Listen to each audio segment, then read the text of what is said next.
नमस्कार, सत श्री अकाल, सलाम अलैकुम, वेरी गुड मॉर्निंग। मैं डॉक्टर नरेंद्र रवि कनाडा से आपकी खिदमत में हाजिर हूँ। आज का जो वीलॉग है वो दुनिया में कल से एक बहुत ज़बरदस्त, हर टीवी पर, हर यूट्यूब पर, हर किसी भी कंट्री का लगा लो, यही एक टॉपिक चल रहा है। वो है ट्रंप साहब, जो हमारे पड़ोसी हैं, अमेरिका के राष्ट्रपति। उनकी यूक्रेन के जो राष्ट्रपति हैं ज़ेलेंस्की, उनके साथ मुलाकात हुई। टीवी के एंकर पर्सन ने क्वेश्चन किए, तो ड्यूरिंग दैट पीरियड जब टीवी एंकर्स भी थे, प्रेस रिपोर्टर भी थे, उनके प्रेजेंस में ट्रंप साहब ने अपनी औकात दिखा दी। उनको प्राहुणचारी जो होते हैं ना, प्राहुणे, जिसको पंजाबी च बोलते प्राहुणे आए ने, उदों उन्हां दी इज्जत मान आपां करदे हां। जितना मर्जी प्राहुणा खराब होवे, साडे आइडियाज़ नहीं मिलते, जदों वो साडे घर चल के आ जांदा है, असीं उहदे नाल उच्चा नहीं बोलते, उहदी रिस्पैक्ट करदे हां, खाण दे विच, पीण दे विच, बैठण दे विच, रहण दे विच। पर ट्रंप साहब ने तां कमल पानी घुੱਟਤਾ।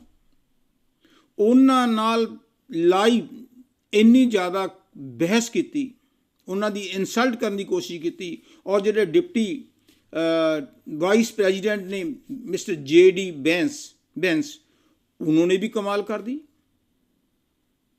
पता नहीं कहाँ से इनको ये कुछ पता ही नहीं। बाई हुक एंड क्रुक उनसे ज़बरदस्ती काम करवाना चाहते हैं। किसी बेवकूफ़ ने ये भी क्वेश्चन कर दिया ज़ेलेंस्की को कि आपको नहीं पता कि अमेरिका में कोट पैंट डालने होते हैं, आपने जर्सी डाल कर आए हैं। तो उसने कितना अच्छा जवाब दिया कि जब तक हमारी यूक्रेन में जंग समाप्त नहीं होती, बार ख़त्म नहीं होती, उतनी देर तक मैं यही पाऊँगा।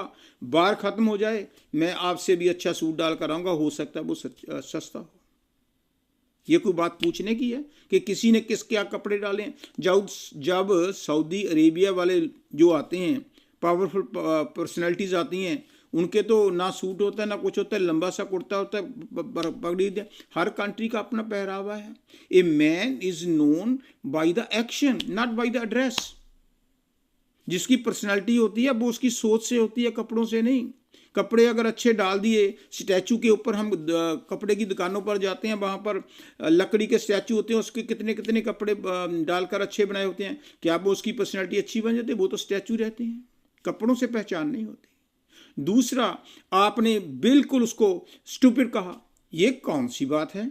प्रेशर लाइव आप उसको स्टूपिड कहते हो, उसको फोर्स कहते हो, उसको बोलने का मौका नहीं देते, उसके व्यूज़ नहीं सुनते, और बीच में खाना वो छोड़कर उसको वापस जाना पड़ा। उसको बोलते क्या उसने कहा, बार बार आप कहते हो कि $350 बिलियन हमने खर्च किए हैं आपके ऊपर, अगर हम ना करें तो 5 दिन में जंग खत्म हो जाएगी, 10 दिन में होगी, आपके लिए क्या कर लोगे? उसने कहा वो जो अमेरिका ने दिया है, बाइडन ने दिया है, ओबामा ने दिया है, उसको भी कहता है वो तो कुछ नहीं है। वो अपने प्रेसिडेंट को भी क्रिटिसाइज करता है। उसको ये नहीं पता, उसने कहा भी मैंने तो नहीं, वो तो अमेरिका के प्रेसिडेंट हैं, उसको बोलने नहीं देता था। ये सुनकर उसका मुझे बहुत दुख हुआ कि वो कहता तू यू आर शाउटिंग का। उसने कहा भी इतनी जोर जोर से बोलने से कोई फर्क नहीं था, मेरे आइडिया चेंज नहीं होंगे। वो अपनी बातों पर फर्म रहा। देखो, बात ऐसे है कि जब भी कोई आदमी आता है, प्यार से हम कुछ भी काम करवा सकते हैं, ज़बरदस्ती, क्योंकि ये है बिजनेसमैन। पुतिन को भी पता है, रूस को, कि ये ही इज़ नॉट सिंसियर। ये दुनिया में किसके साथ सिंसियर हुआ? जब हमारी इंडिया की और पाकिस्तान की जंग लगी तो ये पाकिस्तान के साथ लगता था, पाकिस्तान का सच्चा मित्र है। जब प्रॉब्लम आई तो जो रशिया वाला पहुंच गया, तो ये तो पहुंचा ही नहीं वहाँ पर।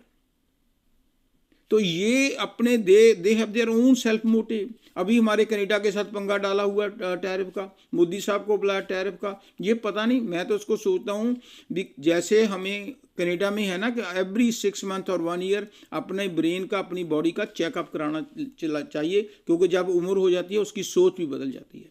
मुझे दुख हुआ कि ट्रंप ने जो प्राहुणचारी करनी थी, इसने पूरे अमेरिका को बदनाम कर दिया। क्योंकि ना तो पुतिन को भी पता है इसकी चालाकी का, और ज़ेलेंस्की को भी पता है। ये क्या है, बीच में फ़ायदा लेना चाहता है कि अब मैं पैसे दूंगा तो मैं सीज फायर करवा दूँ। उसने कौन सा गलत कहा था जी? उसने ये कहा कि जंग बंदी तो, सीज फायर तो कितनी बार हो चुकी है। लेकिन मैं तो कर देता हूँ, उसके बाद फिर अटैक कर लेता है। और जब रूस ने हमारे साथ समझौता किया देशों के बीच में लगकर कि जो एक दूसरे के कैदी पकड़े हुए हैं वो एक्सचेंज करेंगे, रूस ने कैदी नहीं छोड़े। वो कहते अभी आप समझौता करो, इस बात की क्या गारंटी है कि वो रूस फिर अटैक नहीं करेगा। तो ये बात उसकी जेन्युइन थी, कोई रिस्पॉन्सिबिलिटी तो लेते, लेकिन नहीं, उसकी इंसल्ट करने की कोशिश की। मैं इसको फुली कंडेम करता हूँ कि ट्रंप साहब, अमीर होना, गरीब होना, अच्छे कंट्री में रहना, छोटे कंट्री में रहना, डजेंट मैटर। सबसे पहले हमें एथिकल वैल्यूज़ का पता होना चाहिए कि हमें किस आदमी के साथ कैसे सलूक करना है, बिहेव अच्छा होना चाहिए। अगर ऐसे डिक्टेटरशिप करोगे तो आप दुनिया में बदनाम हो जाओगे 4 साल के लिए, और वहाँ पर फिर उसके बाद कहाँ जाओगे। दिन तो कितने, जनवरी 20 में हुआ था, फरवरी 20 भी निकल गई, अब तो 1 महीना तो काम और भी हो गया। कोशिश करो, प्यार मोहब्बत बढ़ाओ ताकि दुनिया आपको याद रखे।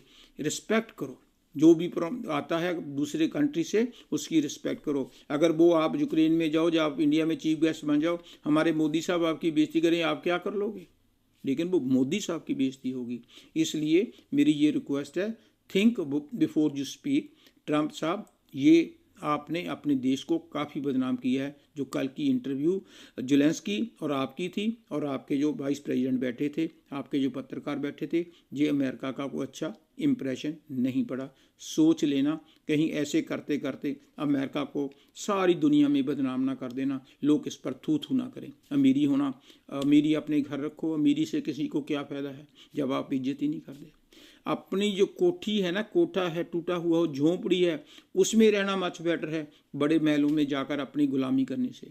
हर आदमी अपने अपने देश में खुश है। और अगर हम मित्रता बढ़ाना चाहते हैं, फ्रेंडशिप बढ़ाना चाहते हैं, तो रिस्पेक्ट करनी सीखो। Thank you.